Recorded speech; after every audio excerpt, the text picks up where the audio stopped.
All right, so next stage would be to get it thinner. I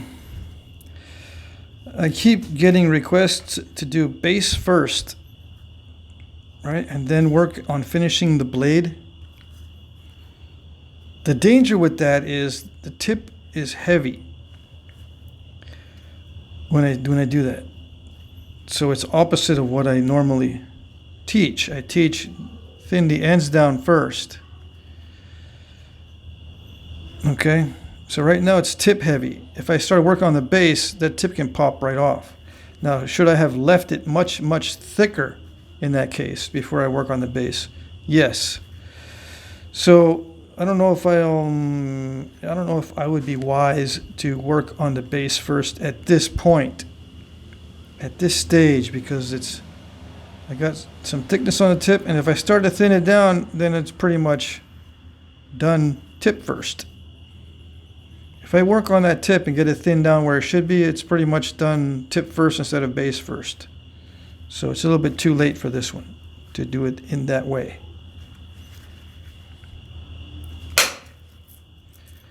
And I have to do it in that way in order to do it the way I've been teaching.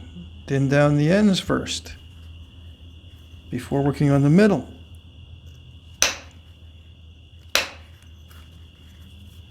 And, thin down the tip before hitting on the base.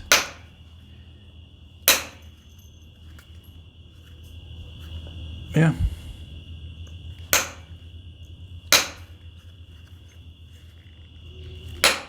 Oops. Well, let's solve that problem. Solve the problem of length, right? If I wanted some length, don't have to worry about it now.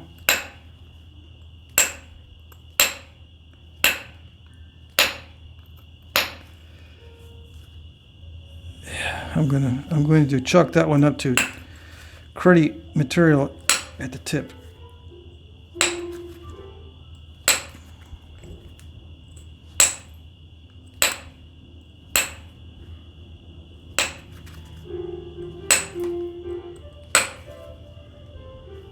We got the neighbor playing the piano now.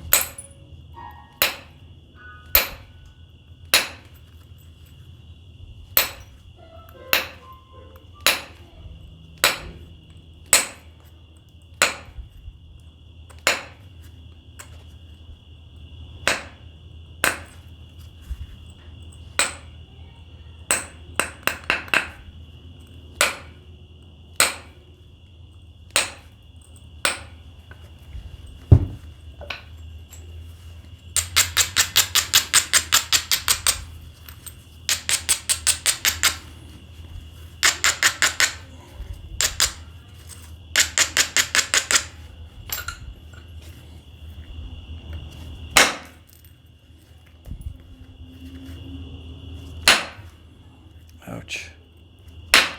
Come on. Did it do it? Still didn't reach.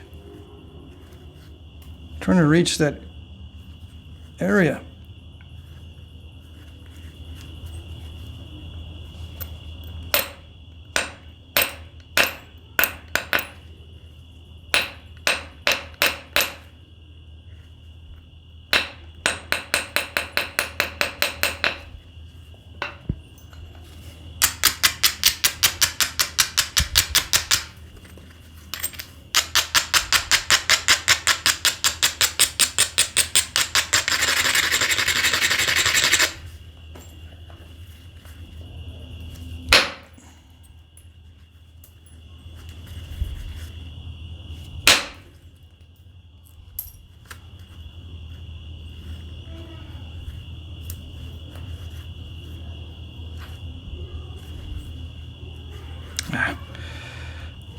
I don't know.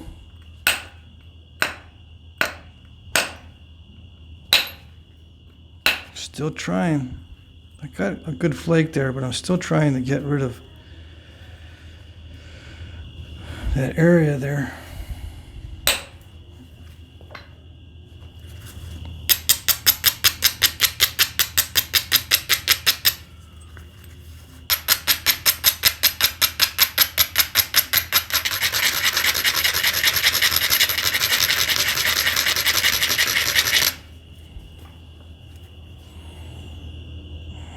It still does not look good at all.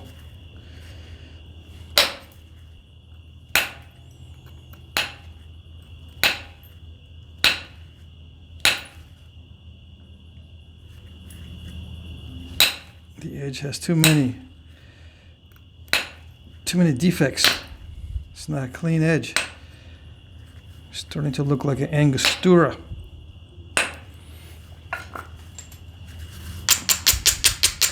Which wouldn't be bad, but I don't know. We'll see.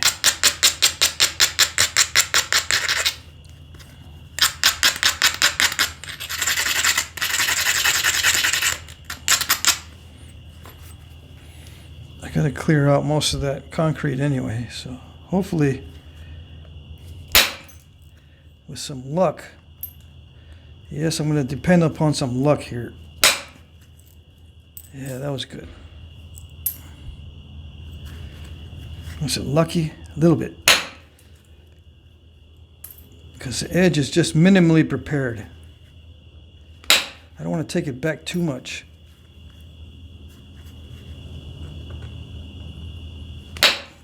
I could take it way back and strengthen it a lot and then start driving the flakes again. But I don't want to lose that width if I don't have to.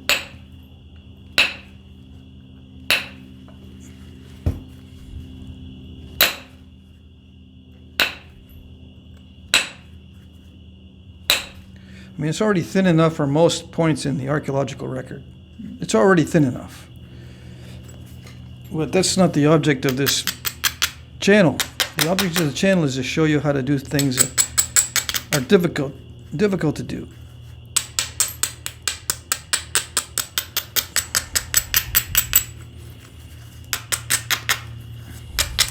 What about the fluted Folsom points and stuff? I got some ideas that I'm going to use coming up, and then hopefully in the near future. That I do have to do off camera a little bit just to test out some ideas. I can't really think when I'm trying to video and test at the same time.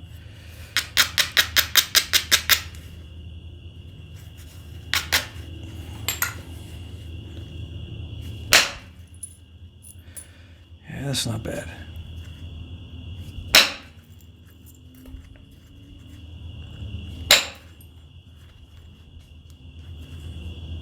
I just need to clean it up. Clean up the surface a little bit. It doesn't want to cooperate in that respect. It doesn't really want to get clean. It wants to be steppy.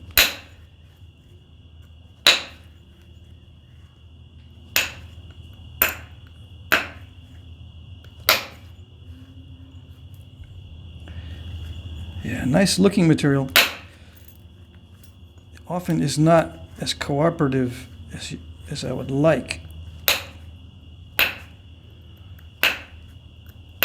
Yeah.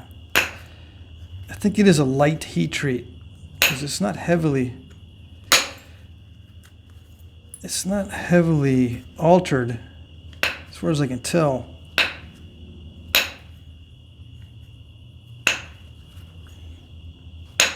A heavily altered piece or with high heat would be a lot easier to run longer flakes on it than this. Yeah, I can't run anything without really beefing up the edges.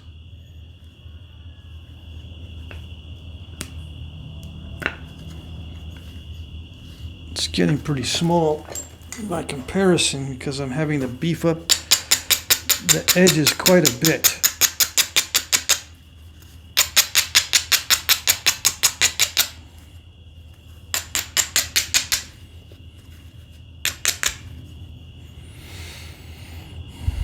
Yeah, I don't want to make a drill just yet.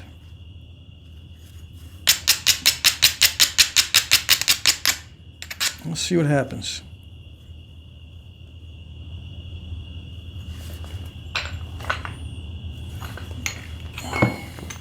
Now, where was I going with the neuroscience on the last video? I was going to say that in order to prove that our decisions are made made only by the subconscious. The only way to prove that, I think, is to first prove that we're not making decisions consciously.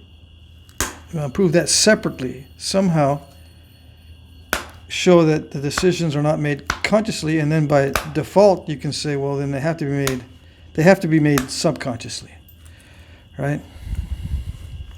Because they can't be made by both the conscious and the subconscious at the same time. One of them's got to win out over the other. It's got to be one or the other. So if it isn't the conscious, then it's the subconscious. As long as those two constructs are also true. I use those terms when I'm explaining because I don't know any other way. But, assuming those concepts are true, that there is a subconscious and a conscious, if you prove the conscious mind does not make decisions separately from any considerations of the subconscious, then we can say, well, the decisions have to be made somewhere, so I guess they're made in the subconscious. But I have not seen any argument or any evidence to suggest that decisions cannot be made in the conscious mind.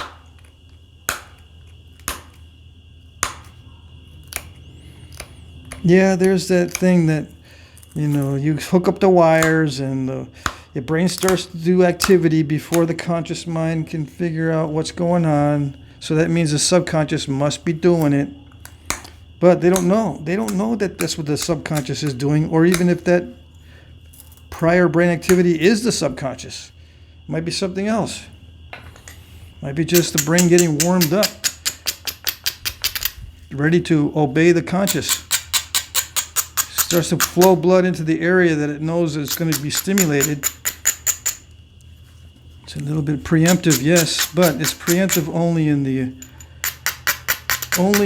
the preparation for a command, not gearing up to make the decision.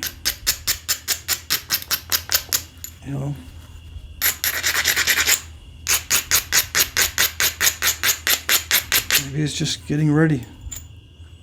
Getting on the starting line, but it doesn't make the decision. It just gets lined up on the starting line, and the conscious mind is the one that pulls the trigger. That's the way it seems to work. And then you get into the situation, well, that's just an illusion. The way it seems to work, we seem to have the conscious ability to do that. It just seems that way. Well, that still doesn't disprove anything when you say that. Show me that the conscious isn't doing it by a means other than saying, well, the unconscious is doing it. No, show me in a separate way. That way, it's independent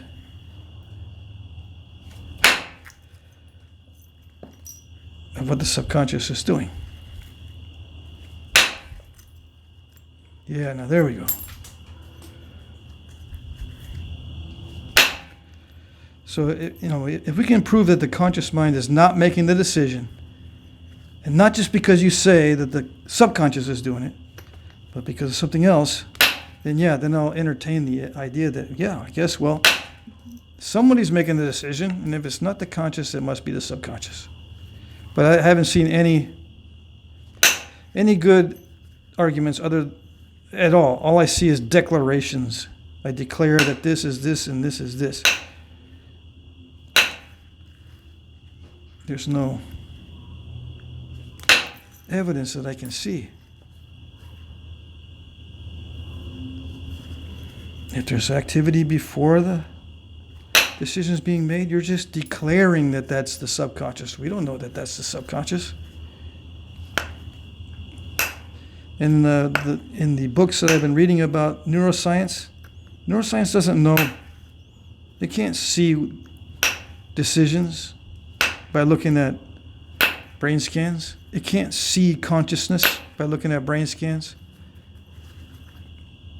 It can't see the subconscious or the conscious just by looking at scans. They can't see the difference. We depend upon test subjects to say that, well, I think I made that decision before I knew what was going on. You know, they do self-monitoring. The testers ask them, were you aware that you were making a decision at such and such a time? And they would say, no, that was a little bit too soon. They go, aha, your brain was active at that time. So guess what? I guess it's because something else made the decision before you were consciously aware of it. Yeah, just because there's brain activity. Yeah. So I declare you not able to consciously make a decision. Yeah. Sounds pretty weak to me. Pretty weak. Not worthy of neuroscience. Yeah. Anyway. How does it relate to Flintknapping? Well, I know for sure that decisions are being made because there are options. There are options.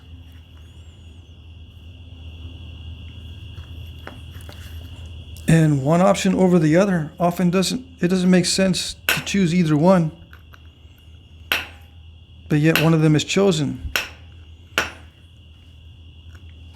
There are some decisions here that, you know, it doesn't really make sense to continue in that, yet I continue.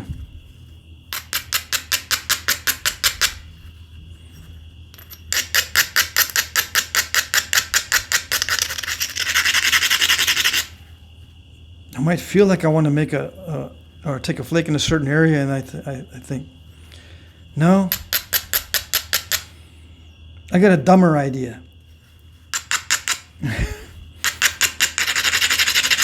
That kind of thing. I got a riskier idea, something that entails a lot more risk than what you're thinking back there in the back of my mind. I got a better, riskier idea that might yield better results. Yeah, but that's more stupid, dude. It's more stupid. Yeah, well, still, I'm going to do it. Yep.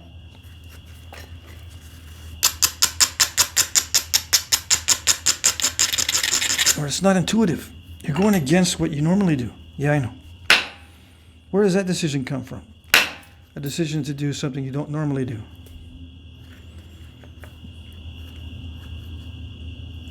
Now, what about the decision to do nothing? Just to stop. Okay, that's it. What makes that decision? If the subconscious wants to stop, how does the conscious mind know to stop? I mean, how does it get it to the surface to stop doing something?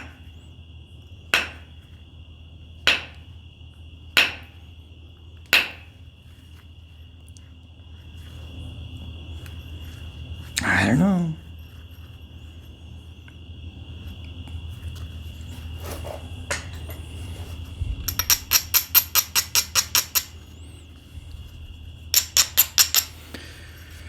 I got to regularize it. It's not too bad of a preform. It still has a lumpage, but I've got to take down the edges more to get rid of that one. There's a lumpage there too, but it's thin enough for most. It was thin enough a long time ago. It's still thin enough for most reproductions. Okay, so regularizing and blah, blah, blah. Blah, blah, blah. I think I'm missing dinner, but that's okay. I already ate. Oh, yes. I don't wait for nobodies. I got to make videos, man. I told them I'm videoing everything now. And they say, really? Yeah, I don't care. I'm going to film everything now. Yeah. UPS deliveries. Breaking points, listening to neighbors bang on the piano, little bitty boy neighbors' kids. listening to all that stuff. I saw it all on video now. I don't care. No editing. Rain, shine, noises, not noises. Whatever. Not like I didn't have neighbor sounds before up in Vermont. There are plenty of neighbor sounds there too. Being back in Texas, it's like, I don't know, it's so totally different, but still neighbor noises. Yeah, it's amazing how different it is here. It feels like Vermont was a long time ago, and it was just a few weeks ago. Because the weather here is completely different. The smells are completely different. It gets dark at different times of the day than up there in Vermont. The mornings here are not foggy. There's not a thick fog or a thick dew on everything in the morning. Yeah, where I was staying, just before I left, there were, thick fog every morning.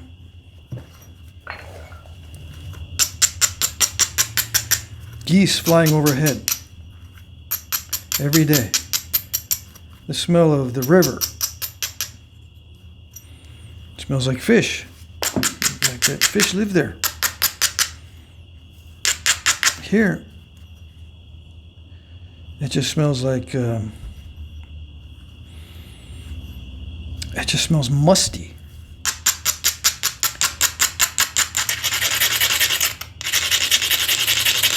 I don't know how to explain it.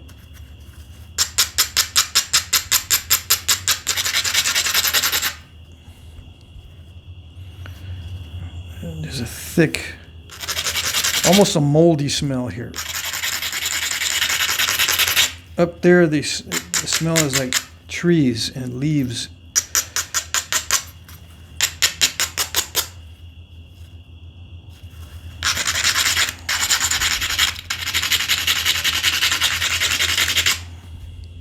It almost smells fruity, like there's fruit, ripe fruit laying on the ground or whatever.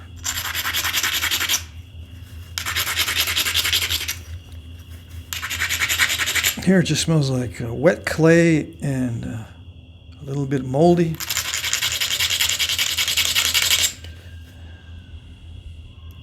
A little bit like compost. Up there it smells like a little bit like compost too, but a different kind. Anyway.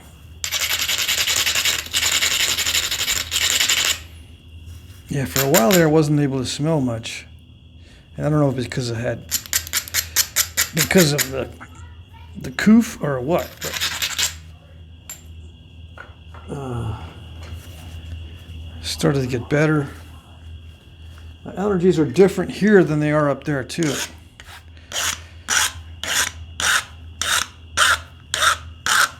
Here, it's not as bad on a continual basis. It's not that bad, but when it gets bad, it gets a lot worse than Vermont. There are days when I can't breathe here. Up in Vermont, it was like a steady stuffiness. Here it's intermittent, but more intense. When I get clogged up here, I really get clogged up. Anyway.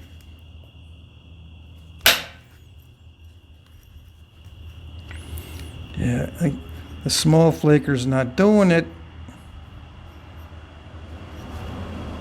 I can't send in these nice flakes. I don't know. Can you see? Let me switch this thing around.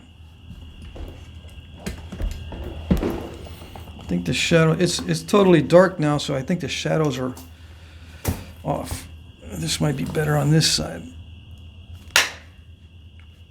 Let's see.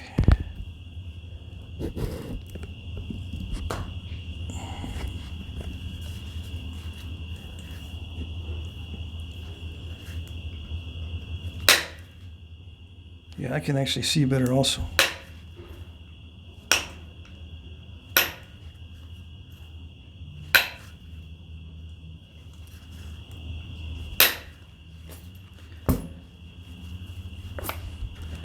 Let me see. Yeah, it's much easier to take these flakes off with indirect percussion than with a pressure flake. Yeah.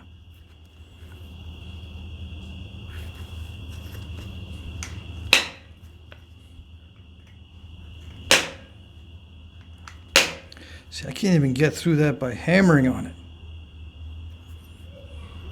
It's just stubborn. That's just stubborn.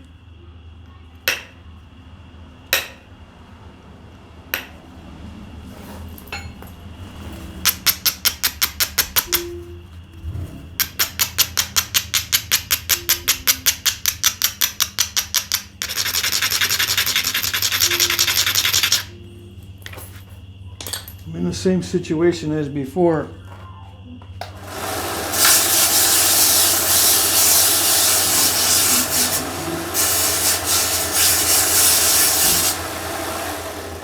I saw a cloud of dust come off of that, so there was a piece of stone in there. But I'm in the same situation as before, that I need to hit really hard in the middle to get rid of a lump, and it could break the whole thing. Snap it. Yep.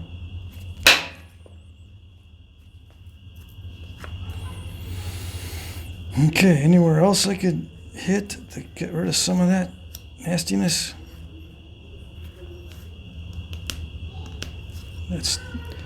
It is tough spot, but I shouldn't push my luck. Yeah. I'll wait till it gets more narrow before I do any cleanup flakes. Right now it's too wide. Where's my pad? There it is.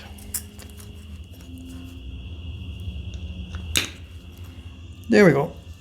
How about we start cleaning this up? A little bit tidy. Try to tidy this up without pinching myself. I gotta take this down. Where's my knife? Where is it? Got my tools out. Got all my tools today. A bunch of bins everywhere. I hate having a ton of bins for all kinds of stuff. Yeah, I like to just have the knapping stuff and that's it.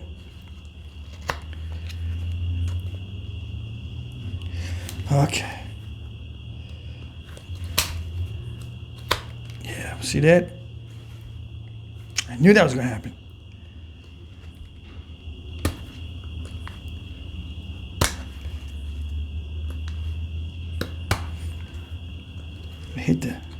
Hit the nail, in case you didn't notice.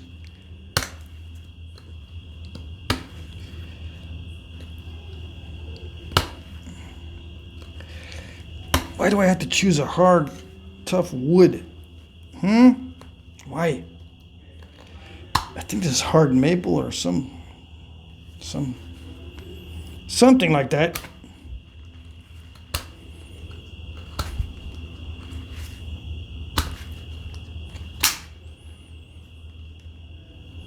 Yeah, I don't need this blade anyway. Yeah, I don't need it anyway. I can hit the nail and not a big deal.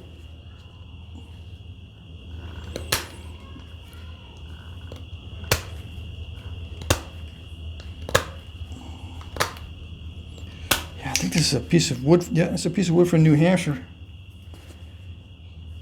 Tough. I don't know what it is.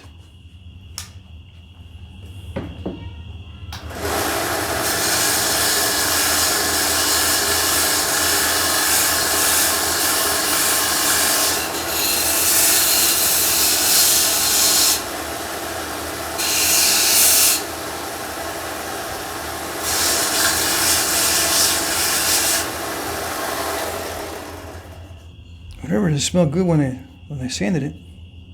Yeah, probably maple. Okay, so. Or something similar. I don't know. Maybe you guys can see.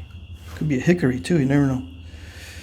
All right, so I think that's it for that. We ended up just doing a little bit of repair on the tool, and that's it. Ran out of time. Yeah. Okay. Let's see. I guess we'll continue on the next video. Oops. That's good for now. That's a nice, even, balanced, fairly symmetrical preform. Okay.